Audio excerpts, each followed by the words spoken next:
Mark, a young human engineer, walked through the busy alien marketplace on planet Lura. He had come here only to buy parts for his ship, nothing else. But that day, something very strange waited for him. The market was loud. Aliens shouted prices, floating carts moved everywhere, and neon signs glowed above his head. Mark kept his head down and searched for a hardware stall. He did not notice the pair of glowing silver eyes watching him from behind a fruit stand. Then a voice cut through the noise like lightning. "Human, you, stop." Mark froze. He turned slowly. A teenage alien girl with bright blue skin marched straight toward him. She looked confident, serious, and, to direct, without warning, she pointed at him and shouted, "Marry my sister." Every alien in the market turned. Carts stopped.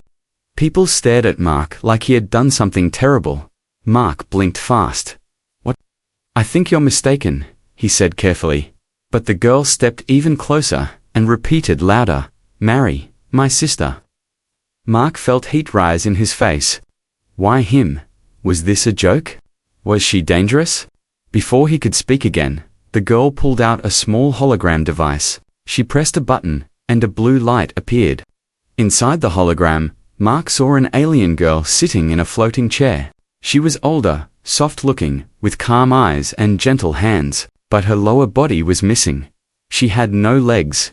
The teenage girl lifted her chin proudly. "This is Lyra. She is kind. She is loyal. She cannot walk, so she cannot run away from you. Perfect wife." Mark's mouth fell open. This had to be a prank. A very strange, very alien prank. "I'm sorry," Mark said slowly, "but humans don't decide marriage like this." The girl stomped her foot. "You are wrong. Humans protect their mates. Humans take care of people. My sister needs someone strong." Mark frowned. He felt a mix of confusion and concern. Why was this girl so desperate? Before he could ask, the alien girl suddenly grabbed his sleeve and whispered, "Please, you are the only safe choice." Her voice changed, no longer loud, but shaking. Mark followed her eyes. Behind him, near the entrance of the market, two tall alien soldiers stood watching them. Their armor was dark and marked with official government symbols. They weren't scanning shops. They weren't buying anything. They were watching her. Mark felt a chill run down his back. The teenage girl lowered her voice even more, almost like she was afraid of being heard. "They want my sister," she said, "and they don't want her because she has no legs. They want her because she saw something she should not see." Mark's heart beat harder. What did she see? He asked. The girl shook her head. "Not here. Too dangerous." Before Mark could respond, she grabbed his hand and began pulling him through the crowd. He stumbled behind her, surprised at her strength. They squeezed through shop aisles, slipped behind storage crates, and finally reached a quiet alley behind the market. The girl leaned against a wall, trying to breathe normally. "My name is Thierry," she said finally. "You are Mark, the human engineer. I know that we have watched you because humans don't lie easily. And because you fix broken things." Mark stared. "Why me?" he whispered. Thierry looked straight into his eyes. "Because my sister is broken, and you are the only one who might save her." She showed the hologram again. This time the picture moved. Loretha Legless, sister, looked scared. Her hands trembled as she held on to the floating chair. "Lyra is gentle," Thierry said softly. "She hates fighting. She hates trouble. That is why she is easy to take." Mark's throat tightened. He wanted to help, but didn't understand the full danger yet. Before he could ask anything more, footsteps echoed from the market entrance. Soldiers. Two shadows stretched into the alley. Thierry's eyes widened. "They followed us." Mark stepped in front of Thierry on instinct. Then one of the soldiers spoke. "Human, step away. That girl belongs to us," Thierry whispered urgently. "Please, Mark. If they take me, they will take Lyra next." Mark felt his heart pound. He hadn't come here to be a hero, but now he was standing between a scared girl and two armed aliens, and he had no idea what he was about to step into. Mark did not know why he agreed, but something inside him told him to follow Thierry. Maybe it was the fear in her voice.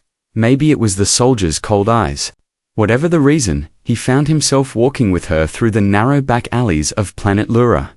Thierry moved fast, but she kept checking behind them, as if danger could appear at any second. After a long walk, they reached a small home hidden behind giant glowing plants. It was quiet compared to the loud market. Thierry pressed the door panel. It opened with a soft sound. Inside, the house was warm, simple, filled with hologram lanterns and herbal smells. Mark stepped in carefully. A soft voice called from the next room, "Thierry. Is that you?" Thierry smiled gently. "Yes, sister, and I brought someone." Mark held his breath. A moment later, a floating chair drifted into the room, glowing blue light beneath it. Sitting on the chair was the girl from the hologram. Lyra. She had bright silver eyes and long white hair that fell over her shoulders. Her upper body looked strong enough, but below her waist, there was nothing. Her legs ended above the thigh, smooth and covered with soft medical cloth. She looked at Mark with surprise and worry. "A human," she whispered. Mark nodded slowly. "Hello, I'm Mark. I didn't mean to intrude." Lyra bowed her head slightly. "You are welcome here, Mark. Whatever Thierry told you, I am sorry for it." Thierry pouted dramatically. "No, sister. He must hear everything." Lyra turned to Thierry with a sharp look, something between fear and shame. "Thierry, please. You cannot drag strangers into this." Mark felt awkward. "I didn't come to cause trouble, but your sister said you were in danger." Lyra's hands tightened around the armrests of her floating chair.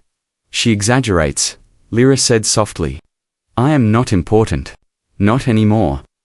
Thierry stomped her foot. "That is a lie. You are important, and they know it." Mark could sense deep tension between the two sisters. He took a step closer. "What really happened to you?" he asked gently. Lyra hesitated. Her eyes glowed faintly as she looked at him. "I worked in a mining station," she began quietly.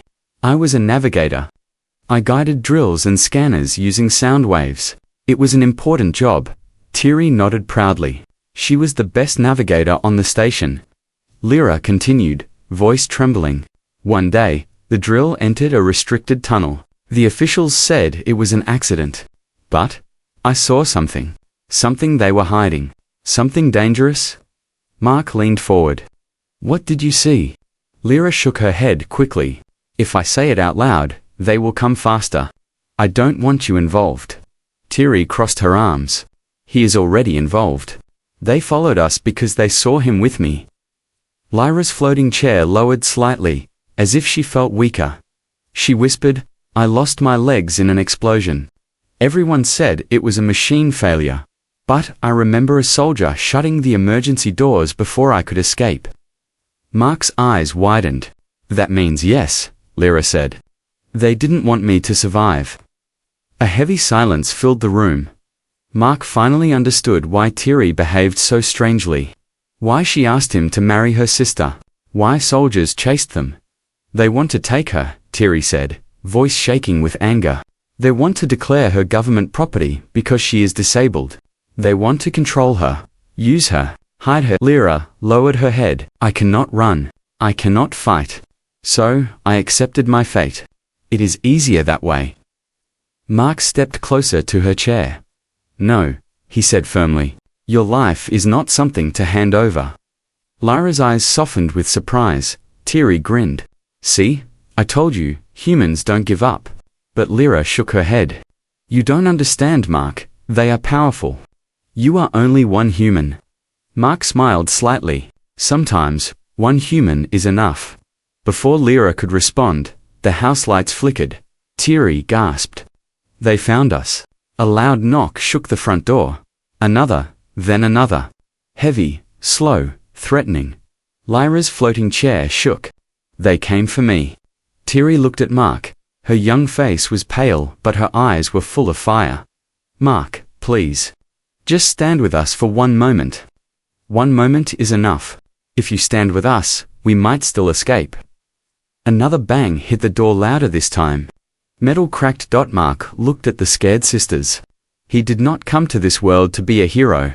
He did not come to get involved in alien politics, and yet he stepped in front of the door. The knock stopped. A cold voice spoke from the other side. Human, move away. The girl inside belongs to the government. Lara's voice trembled. Mark, please don't get hurt. I am not worth fighting for. Mark closed his eyes. Then he whispered, every life is worth fighting for. The door began to break. The door shook again, harder this time. Dust fell from the ceiling. Mark took a deep breath and placed his hand against the cracking metal. Thierry stood behind him. Fists tight, eyes full of fear but also stubborn hope. Lyra floated slightly backward, her chair trembling as her heart raced.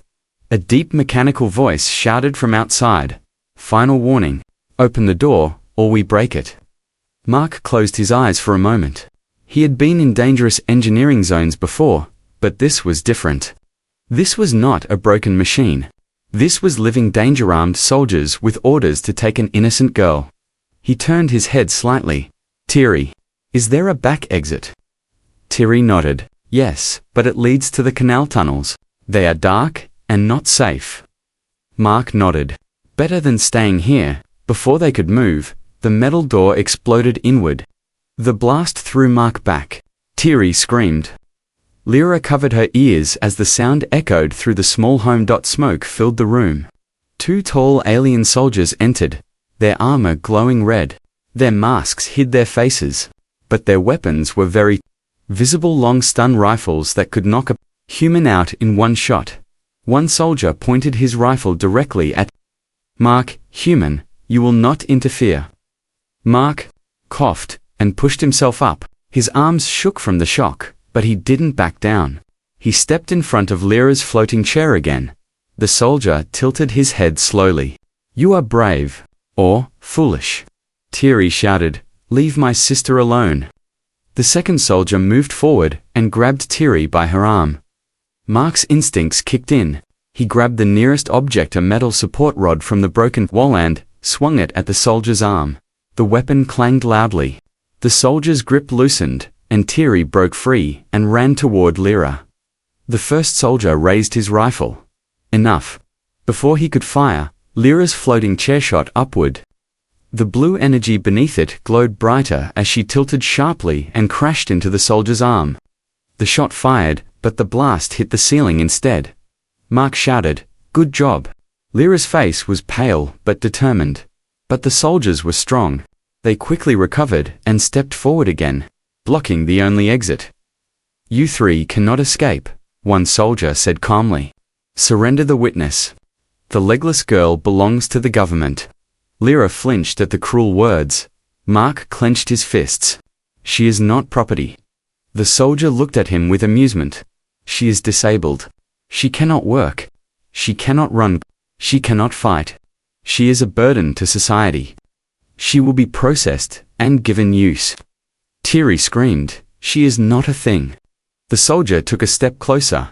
Humans do not decide alien law. Mark glared back fiercely. Maybe not. But humans decide what is right. He grabbed a broken energy pipe from the floor and twisted it sharply. A hot steam jet blasted out. The room filled with the sound of burning air. Thierry understood immediately. She jumped beside him and kicked a spare power cell near the steam pipe. The cell hit the pipe, whoosh. A blinding flash of light filled the room as the steam superheated. The soldiers stepped back, covering their helmets. Move. Mark shouted, "Tir." I pushed Lyra's floating chair toward the back hallway. Mark followed, keeping his body between them and the soldiers. The back door opened into a narrow passage filled with dim blue canal lights. Water hummed beneath the metal grates. Mark shut the door behind them and locked it.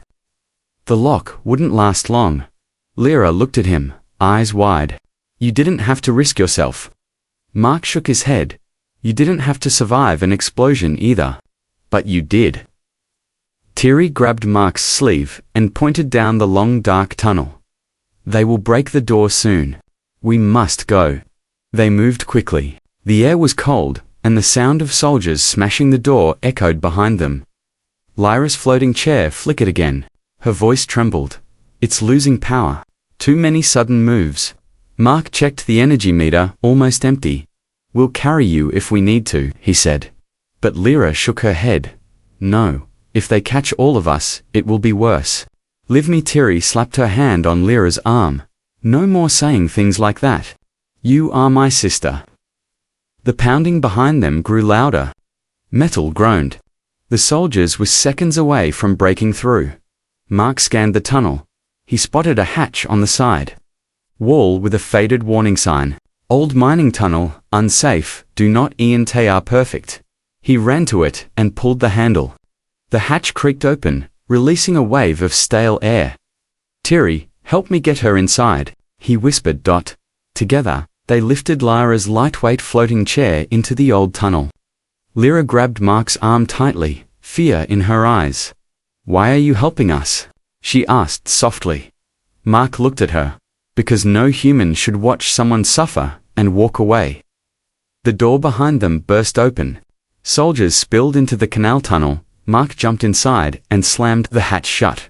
Darkness swallowed them, but for the first time, they were a step ahead. Darkness surrounded them when the hatch closed, but slowly, small blue crystals on the tunnel walls began to glow. The old mining path lit up like a ghost road. Mark, Tiri, and Lyra breathed heavily, listening for the sound of soldiers. Only silence came. For a moment, then a metal fist slammed against the hatch. They all jumped.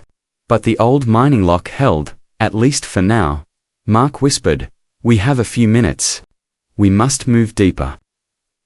Lyra's floating chair flickered again, weaker than before. Her voice was soft. If my chair stops, I will slow you down. Mark crouched beside her. You are not slowing anyone down. We stick together. Tiri nodded fiercely. Yes, family stays together. And Mark is part of our family now. Mark looked away awkwardly, but didn't deny it. They walked deeper into the tunnel until they reached a silent chamber filled with old machinery. Some lights still blinked weakly. The air smelled of dust and rust. Here, Lyra finally spoke again. Mark, Tiri, I must tell you something important. She took a deep breath. I overheard officials speaking before the explosion that took my legs. They were hiding a secret. The government mined forbidden crystal veins. These crystals heat up and explode when touched with oxygen. Tiri gasped. Those crystals are banned. Mining them is a crime. Lyra nodded slowly. I tried to shut down the system. They saw me. They didn't want witnesses. Mark clenched his teeth. So they caused the explosion. Yes, Lyra whispered, and now they want me to disappear. The weight of her words filled the chamber like thick fog, but before Mark could respond, a loud echo ripped through the tunnel. A soldier's voice shouted, We tracked your signatures. Stop running. Mark jumped to his feet. They're breaking through the tunnel system, he said. We must move. Tiri pointed at a maintenance ladder leading up to another level. That goes to the old control station. Mark nodded. Good choice. Let's go. He carried Lyra up the ladder, while Tiri climbed above them. The old station had cracked walls, but Mark found something useful, an inactive console. Dusty, but intact. If I can power this, he muttered, I can recharge Lyra's chair. But, as he opened the panel, he noticed something strange. Wires were deliberately cut, freshly cut. Tiri's eyes widened. They already came here before. Mark realized something chilling. The soldiers weren't just chasing them. They were controlling the whole area. Someone powerful wanted Lyra silenced. He took a deep breath and began repairing the console. Time felt slow. Every second could be their last dot. Finally, the console blinked alive. A small light hummed. It works. Tiri cheered. Mark plugged Lyra's chair into the energy port. The chair hummed softly, slowly recharging. The moment was peaceful to peaceful. A voice echoed from the lower tunnel. Human, we know you are in the old station. You have one chance to surrender the girl. Lyra's chair shook slightly, even while charging. I cannot face them, she whispered. I cannot fight. I cannot stand. Mark turned to her. You don't need legs to stand, you only need bravery. Thierry grinned. See, sister. He gets it. Lyra looked unsure, but touched Mark's hand gratefully. Suddenly, the console lights flashed red. What's happening? Thierry asked. Mark tapped the screen. They're trying to override this section from their control center. If they succeed, they'll shut all oxygen in this tunnel. Thierry's eyes widened in fear. Why do they want to kill us? They could just capture her. Mark looked at Lyra. You know something they fear? Lyra nodded weakly. Thierry yelled, so we show the truth to everyone. Mark shook his head. We have no signal here. But then he noticed another door labeled, Main Surveillance Archive, Access LMI, TD. He rushed to it. The panel was old, but intact. This room stores all recorded mining footage. If Lyra can find the accident data, we can show the whole planet, Thierry said. Let's go. Mark helped Lyra into the archive room. Rows of old hologram crystals rested on shelves. Lyra touched one, and it lit up. Footage of the mining site appeared. Mark and Thierry watched in silence. The explosion was shown clearly. But then, they saw soldiers closing the emergency doors purposely. One soldier said, she saw too much. Seal the room. Thierry whispered angrily. Monsters. Lyra covered her face. This is why they want me gone. Mark clenched his fists. We must get this out. To the public. To the council. To anyone. Before they could move, the floor shook violently. Soldiers were cutting through the door of the station. Thierry panicked. Mark, we only have one exit left. Mark lifted Lyra and grabbed the data crystal. Then we run, and we show the world the truth. The soldiers broke through, just as Mark reached the back exit. Energy blasts flew past them, hitting walls, lighting up the tunnel with bright flashes. Lyra shouted, This way. I remember this tunnel. It leads outside the district. Mark ran, carrying her with all his strength. Thierry followed, shouting encouragement. Behind them, soldiers chased their weapons glowing. But Mark didn't stop. He could not stop. He had 48 hours to save a legless girl, and expose a secret powerful enough to shake an entire world. Mark ran through the narrow tunnel, holding Lyra firmly in his arms while Thierry followed close behind. The dim blue crystals on the walls flickered as loud footsteps echoed from behind them.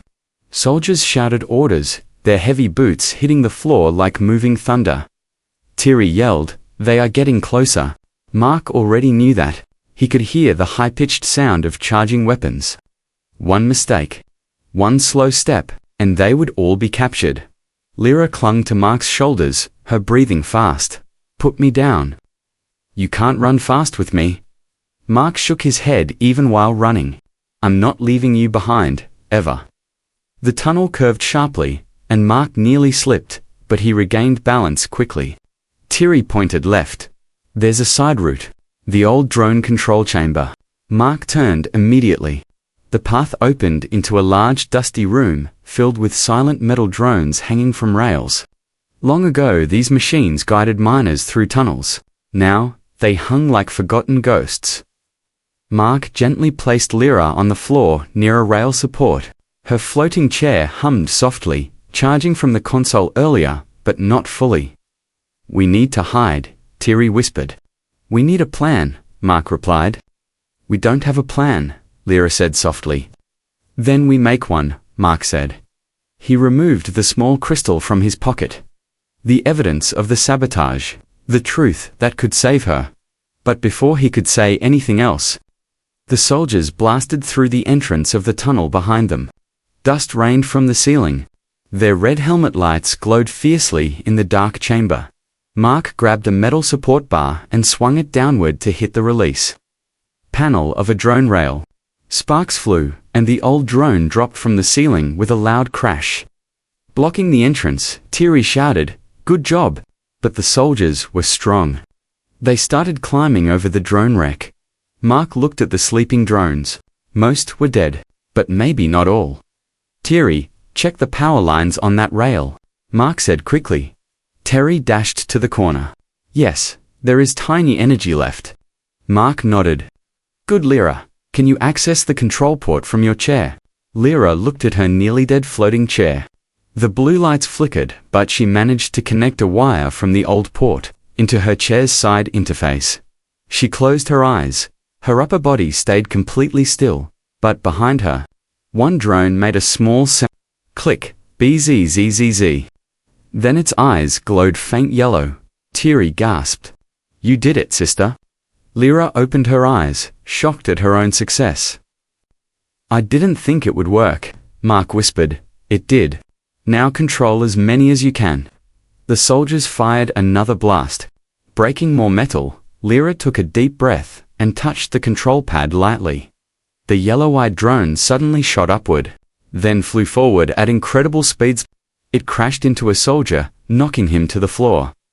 The second soldier raised his weapon WHAM. Another drone activated and smashed into his shoulder. Lyra's face filled with shock. I'm controlling them. Mark smiled wide. You're amazing. But this victory was small. There were more soldiers behind the first two. Their radio voices echoed from the tunnel. Send reinforcement. They activated old drones. Thierry yelled. We must escape. More are coming. Mark lifted Lyra again, and they ran to the far exit door. But the door was rusted shut. Mark pushed. Nothing moved. Thierry kicked it. Still nothing. Mark stepped back and looked at Lyra. Can your drones break it? Lyra closed her eyes again, controlling the remaining energy. One drone responded. It rose from the rail, spun its rusted blades, then rammed the metal door. Crack. Another hit. Boom. The door broke open. Light flooding inside, Mark carried Lyra through the opening while Thierry held the drones back to slow the soldiers. They entered a huge vertical shaft, like a long metal throat disappearing upward. A broken lift platform hung loosely on the side. That's our way, Mark said. Thierry jumped onto the platform. Lyra rolled her floating chair forward, and Mark pulled the lever. The lift jerked, screeched, then began rising slowly. Below them, soldiers entered the chamber, firing upward. Energy blasts hit the walls around them, sending sparks flying. Mark shielded Lyra with his body. Thierry shouted, Go faster! The motor wind butt pushed harder. Halfway up, one blast hit the lift frame directly. The platform shook so violently that Mark nearly lost balance. Lyra gripped his hand tightly. Thierry! Mark shouted, Keep the weight balanced. Thierry moved quickly to the center, helping steady the lift. The soldiers kept firing, angry, desperate. But finally, the lift reached the top. Mark smashed the emergency latch, and the upper gate opened.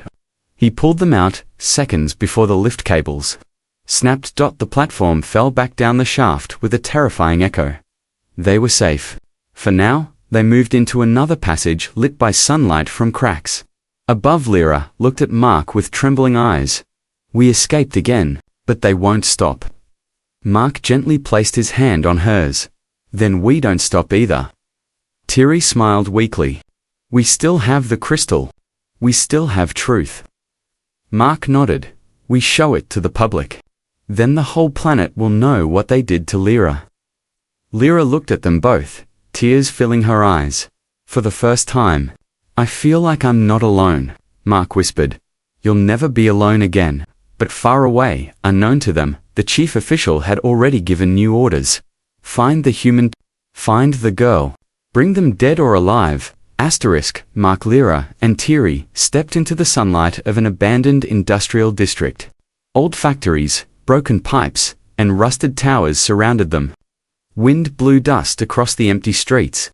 For the first time in hours, the sound of soldiers disappeared behind them. Thierry exhaled deeply. We are safe.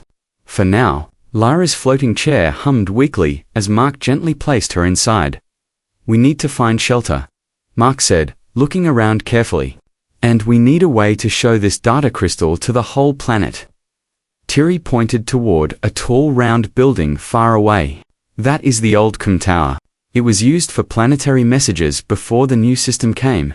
Mark nodded slowly. Then that is where we go. Lyra looked worried.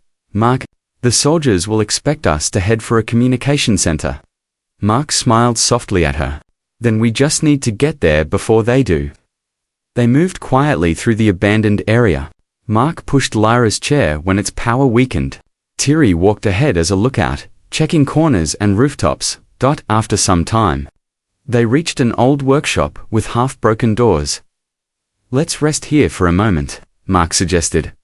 Inside, the workshop was quiet and dusty. Rusted tools, covered workbenches, and a half-built mining vehicle sat in the center like a sleeping metal beast. Mark placed Lyra gently on a padded bench. She looked exhausted, her hair messy from running, her hands trembling slightly. I'm sorry, she whispered. I slow you both down. Thierry rolled her eyes dramatically. No, sister. You are the reason we are fighting. You are the one they fear. Mark crouched down near her. You are not slowing us. You saved us with the drones. You guided us through tunnels. You're stronger than you think. Lyra gave a small, shy smile. Maybe just a little. Thierry hopped onto the bench beside Lyra. Mark is right. Humans don't lie easily. And this one is too stubborn to leave us. Mark looked at Thierry. Hey, you dragged me into this. And I was right, Thierry said proudly. The moment was warm, but it didn't last. A loud buzzing sound echoed outside. Mark peeked through the cracked door. A patrol drone hovered above the street. He pulled back quickly. They found our trail. Lyra gasped softly. They are fast. Mark looked around. We need to move. Now. But before they left, he approached the half-built mining vehicle. Its power core still showed small energy. He tore off 2 wires and connected them to Lyra's chair. The chair flickered, hummed, then glowed brighter. Lyra stared at it. You repaired it again. Mark smiled. I told you. I fix broken things, but I'm not a machine, she whispered. Mark gently touched her hand. I didn't mean your body. I meant your hope. Her eyes softened, and her cheeks warmed slightly. Thierry clapped loudly. Okay. Love later. Running now. They left the workshop and hurried toward the COM tower. The tower grew larger as they approached a tall metal structure with broken glass windows and an old satellite dish bent sideways. The front door was locked with heavy chains. Mark studied it. We can't open this without making noise. Thierry grinned mischievously. Good thing I know a secret way. She ran to the side of the building and crawled under a slightly lifted panel. Mark raised a brow. How do you know all these paths? Thierry laughed from under the panel. I skip school a lot. Lyra sighed loudly. And she wonders why I worry. Once inside, they reached the control room. Dust covered everything, but the main broadcasting console was still there. Mark gently placed the data crystal into the slot. The screen flickered. A loading bar appeared. Access denied admin authorization, Rick groaned. No, not this again. Mark frowned. There must be a bypass. Lyra wheeled closer. Try manual override. Code 11 beta. Mark typed it slowly. The next screen opened. Thierry's jaw dropped. Sister, how do you know that? Lyra looked down shyly. I used to help the miners send distress signals. They taught me this code. Mark stared at her with admiration. You're incredible. Before she could respond, a warning alarm flashed on the screen. Unauthorized activity detected. Government signal, Inboundary screamed. They found us. Lyra's hands shook. I can upload the evidence in 30 seconds. But soldiers will reach us in 20. Mark grabbed a metal rod from the ground. Then, I will hold them off. Lyra panicked. No, they will kill you. Mark stepped toward the door. Not if I stop them first. Thierry stood next to him. I'm fighting too. Mark looked at her. No, stay. Thierry smirked. I have a better idea. She ran to the stairwell, then shouted loudly. Hey stinky helmet losers. Come get me. Her voice echoed across the tower. Mark slapped his forehead. That also works. Lyra's fingers danced quickly over the console. Her eyes filled with determination. I must finish the upload. If they take me, the world will still know the truth. Mark looked at her, heart pounding. You're not dying today. Not you. Not Thierry. Footsteps climbed the stairs. Shadows appeared. Lyra whispered. Upload, at 90%. Mark gripped the metal rod. Thierry threw bolts and small tools from above the stairwell at the soldier's energy. Blasts flew. The tower shook. Upload at 98%. Lyra's voice trembled. 99%. Almost. The door burst open. A soldier raised his weapon. At Lyra. Mark jumped in front of her. Upload complete. The screen flashed bright blue. Planet-wide transmission began. The truth was out. *A. Bright blue light filled the control room as the broadcast spread across the entire planet. Every screen, every device, every public display now showed the mining footage, the sabotage, the explosion. The moment soldiers sealed the emergency doors on Lyra, the world finally saw the truth. Thierry shouted, "Sister! You did it?" But the joy lasted only a heartbeat. The soldier who entered the room tightened his grip on the weapon. He ignored the broadcast. He aimed directly at Lyra. Mark stood between them, holding only a metal rod, breathing hard, shaking but refusing to move aside. "You shoot her," Mark said. "You shoot me first." The soldier growled and stepped forward, but before he could fire, a loud alarm echoed through the tower from outside. Dozens of voices shouted, "Stand down. Government authority revoked. You are surrounded." The soldier froze. Then the windows of the tower filled with flashing blue lights, the symbol of the Planetary Council Guard, the highest authority. Their hovercrafts circled the building. Elite officers stormed the entrance. Thierry clapped her hands. Yes, the council saw the broadcast. The armed soldier lowered his rifle slowly, then dropped it within seconds. Council guards entered the room and arrested the government officer. "You are charged with sabotage, attempted murder, and hiding illegal mining operations," a council guard announced. The officer didn't even fight back. He knew it was over. Lyra covered her mouth, shaking. For the first time, "I am safe."